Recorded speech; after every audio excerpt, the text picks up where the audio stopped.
I came home early one afternoon, something I almost never do, and saw my wife, Lisa, standing in the driveway with our new neighbor, Mark. He was holding a toolbox, and they were laughing about something, their heads tilted just a little too close. I didn't think much of it at first. Lisa had always been friendly, the kind of person who loved helping people, and Mark had just moved in a couple of months ago. He was doing some renovations on his place and had asked for advice about contractors. Seemed innocent enough. "Hey, you're home early," Lisa called out, waving as I got out of the car. "Yeah, slow day at work," I said, walking over to join them. "What's going on here?" "Oh, Mark's having trouble with his water heater," she said, gesturing toward his house. "I told him you might have some tools he could borrow." Mark nodded.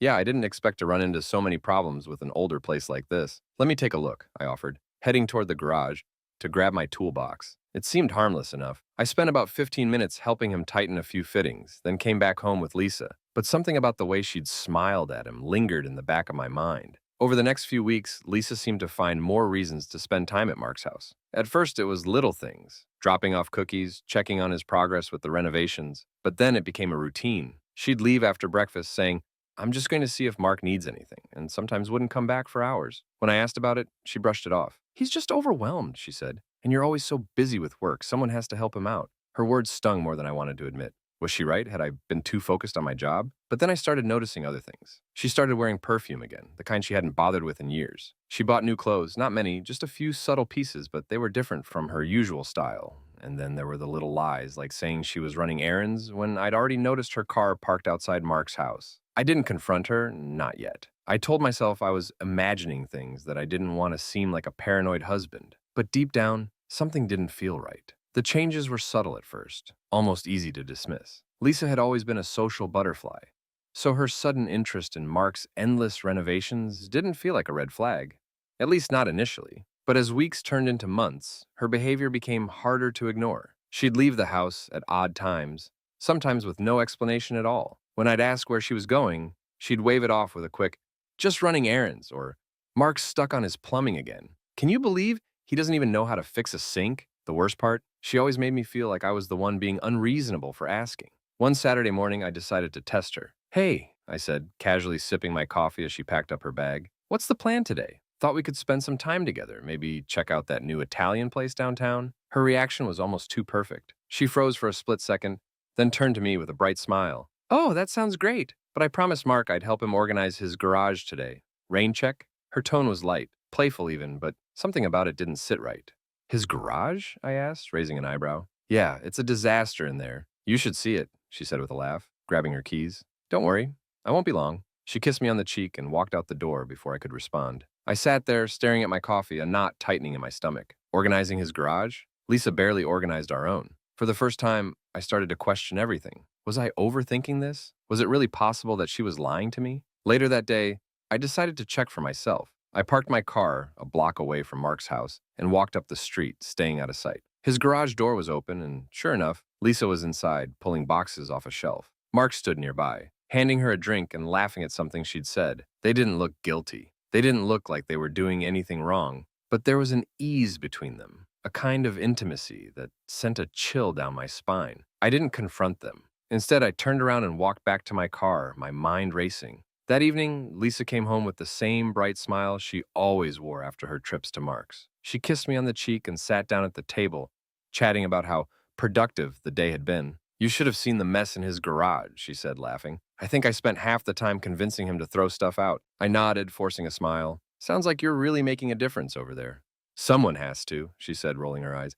"He's helpless on his own." That night, as she slept beside me, I lay awake, staring at the ceiling. The pieces were starting to come together, but I didn't have enough to confirm what my gut was telling me. The following week, I took a day off work and decided to do some digging. I started with her phone. Lisa was careful. She always had her phone with her, and she never left it unlocked. But that morning, as she showered, she'd left it charging on the nightstand. I picked it up, my hands trembling slightly. The screen was locked, but I'd seen her enter the passcode enough times to guess it. On the second try, the phone unlocked. I felt like a criminal, snooping through her private messages. But if she was lying to me, I needed to know. Her texts with Mark weren't overtly incriminating. Most of it was about his house, his renovations, or random jokes. But there was a familiarity in the way they spoke to each other, an ease that felt too close for comfort. "Thanks for the help today," one message read. "Couldn't have done it without you." Another said, "Next time, drinks are on me." Nothing explicit, nothing I could confront her with. but enough to make my blood boil. I put the phone back exactly where I found it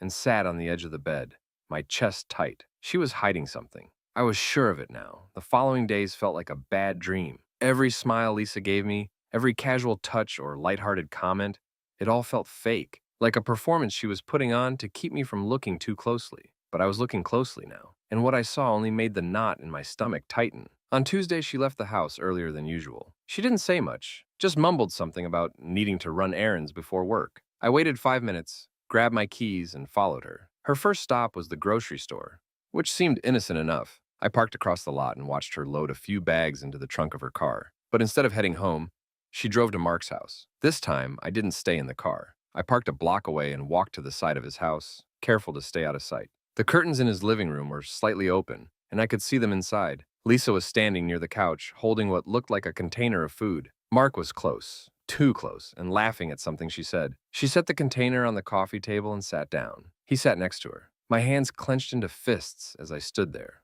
watching them. They weren't touching, not yet, but the way they leaned toward each other, the way she smiled at him, it was all wrong. I wanted to burst through the door, demand answers, but I knew that wouldn't get me what I needed. Lisa would deny everything, twist the story, and make me look like the paranoid husband. No, I needed proof. That evening, I decided to get serious. I stayed up late, researching ways to track her movements without her knowing. GPS trackers, hidden cameras, even voice recorders. There was a whole world of tools out there for people in my situation. By the next day, I had a plan. After Lisa left for work, I ordered a small GPS tracker online. It was tiny, discreet, and easy to install. When it arrived 2 days later, I waited for the perfect moment. That Saturday, while Lisa was in the shower, I slipped outside and attached the tracker to the underside of her car. My heart was pounding the entire time, but I worked quickly, making sure it was secure and completely hidden. The app on my phone synced with the tracker instantly, showing me her exact location in real time. For the first time, I felt like I had the upper hand. Over the next week, I watched her every move. Most days, her routine was exactly what she claimed. Work, grocery store, home, but on Thursday, something changed. She left work early, driving straight to Mark's house. The tracker showed her staying there for over 3 hours. When she came home that evening, I was waiting for her. "Hey," I said casually as she walked through the door. "You're late." She hesitated just for a second, before forcing a smile. "Yeah, sorry, traffic was a nightmare." Traffic, right. I nodded, pretending to accept her excuse, but inside my anger was boiling over. That night, while she slept, I opened the tracking app and reviewed her location history. The same pattern repeated itself. Mark's house, long visits, and then rushed excuses when she came home. I knew I couldn't keep this up forever. If I wanted the truth, I needed to confront her. But not yet. I decided to take things one step further. The next day, I installed a small camera in the garage, pointed at the driveway. If Lisa was sneaking off to see Mark, I'd catch her in the act. Over the next few days, I felt like a stranger in my own home. Lisa went about her routine as if nothing was wrong, but I couldn't unsee the patterns I'd uncovered. Every time she left the house, my phone buzzed with updates from the GPS tracker. I watched her movements like a hawk, noting every detour, every unexplained stop. The camera in the garage became my new obsession. Each evening after Lisa went to bed, I'd review the footage, searching for anything out of place. And then, late one night, I found it. She wasn't just leaving for Mark's house. One clip showed her slipping into the garage, glancing over her shoulder, as if checking to see if I was watching. She opened the trunk of her car and pulled out a shopping bag, the kind from a high-end boutique downtown. She checked her phone, typed something, and then drove off. The next morning, I casually asked, "Buy something nice recently?" She looked up from her coffee, her expression unreadable. "What do you mean?" "Just wondering," I said, keeping my tone light.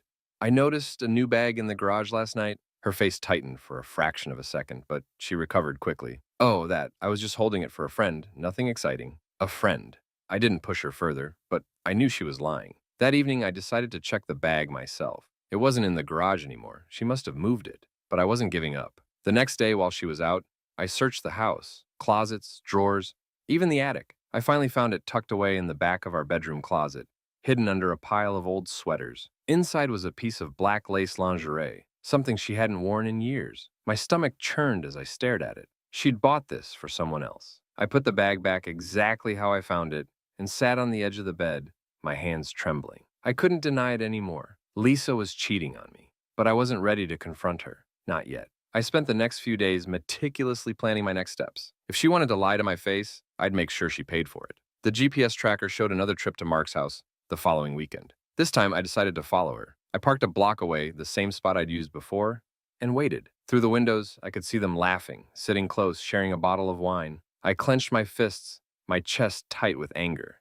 But then something else happened. Mark leaned forward, his hand brushing against Lisa's cheek. She didn't pull away. Instead, she smiled and placed her hand on his. My vision blurred as I watched them kiss, her hands tangled in his hair. This wasn't just an affair. It was a full-blown relationship. I left before I could do something I'd regret. That night, I started putting my plan into action. I contacted a private investigator to gather more evidence, photos, videos, anything I could use. I called my lawyer to discuss divorce proceedings, making sure I'd come out on top. I even started digging into Mark's life, looking for any weaknesses I could exploit. By the time Lisa came home, I was calm, composed. She kissed me goodnight, completely unaware that her carefully constructed world was about to collapse. This wasn't just about exposing her lies anymore. This was about justice. The kiss burned in my mind like a brand. Every detail of that moment was seared into my memory. Her hand on his cheek, his smug grin as he pulled her closer. But I didn't let the anger control me. No, anger would only make me reckless, and I couldn't afford that. This wasn't just about catching them. It was about making sure they couldn't crawl out of the hole they had dug for themselves. I started with Mark.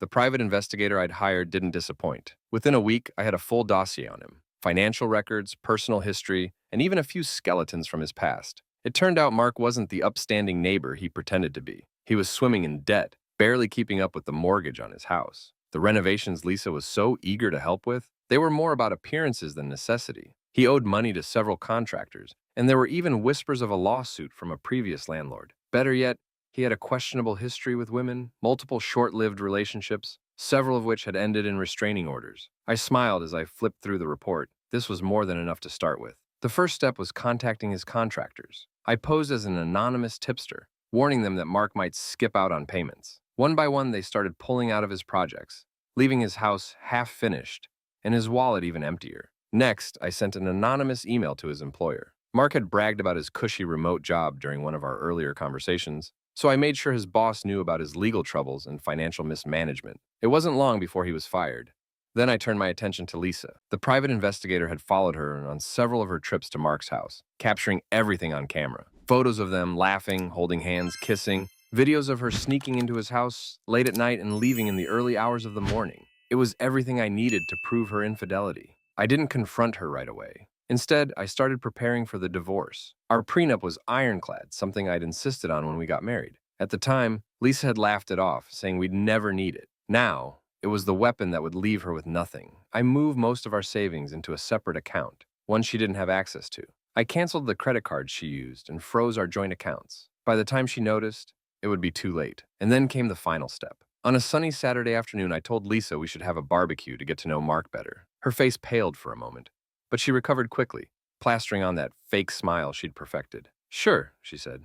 "That sounds nice." She spent the morning prepping food, chatting nervously about how Mark would probably love my cooking. I pretended not to notice the way her hands shook as she set the table. When Mark arrived, I greeted him warmly, offering him a beer and joking about how much work his house needed. He looked uncomfortable, glancing at Lisa for reassurance. Halfway through the meal, I stood up and tapped my glass. "I just want to say how great it's been getting to know Mark these past few months," I began, smiling as Lisa shifted uncomfortably in her seat. "And I want to thank Lisa for all the help she's given him. It's clear you two have gotten very close." Mark froze, his beer halfway to his lips. Lisa's face turned white. "I thought it'd be nice to share some of the memories you've made together," I said, pulling out a small stack of photos, the ones from the investigator. I placed them on the table one by one. Lisa sneaking into Mark's house, the two of them holding hands, kissing. The silence was deafening. Lisa stammered, trying to explain, but I held up a hand to stop her. "It's over, Lisa," I said, my voice cold. "I've already filed for divorce. The evidence is with my lawyer. You'll be hearing from him soon." Mark stood up, mumbling some excuse about needing to leave, but I stopped him.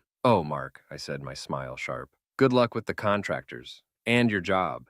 I hear things are complicated for you right now." He didn't say a word, just turned and walked out the door. Lisa sat there, tears streaming down her face, but I felt nothing. This was justice. After Mark stormed out and Lisa sat there crying, I felt a strange sense of calm. It wasn't joy or satisfaction, not exactly. It was more like relief, like a heavy weight had finally been lifted off my shoulders. "Is there anything left to say?" I asked her, my voice steady and cold. She shook her head, wiping at her tears. I didn't mean for this to happen." I laughed bitterly.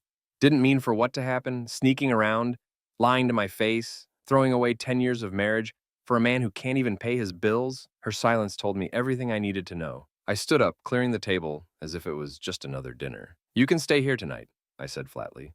But by tomorrow, I want you out of my house. My lawyer will send you the paperwork. Don't try to fight it. You won't win. She opened her mouth to say something, but thought better of it. Instead, she stood and walked upstairs, leaving me alone with my thoughts. The next morning, she was gone. She left a short note on the kitchen counter, an apology or maybe just an excuse. I didn't bother reading it. Over the next few weeks, everything moved quickly. The divorce was finalized in record time, thanks to the mountain of evidence I'd collected. Lisa didn't contest it. She couldn't. By the end of it, she had nothing. The house was mine, the savings were mine, and her reputation was in tatters. She moved in with a friend across town, but word spread fast in our community. People knew what she'd done, and the sympathy she expected never came. As for Mark, he disappeared almost as quickly as he'd arrived. His house went into foreclosure, and the half-finished renovation stood as a reminder of his failures. I heard rumors that he'd moved back in with his parents, but I didn't care enough to confirm them. For the first time in years, I felt free. Work became my refuge.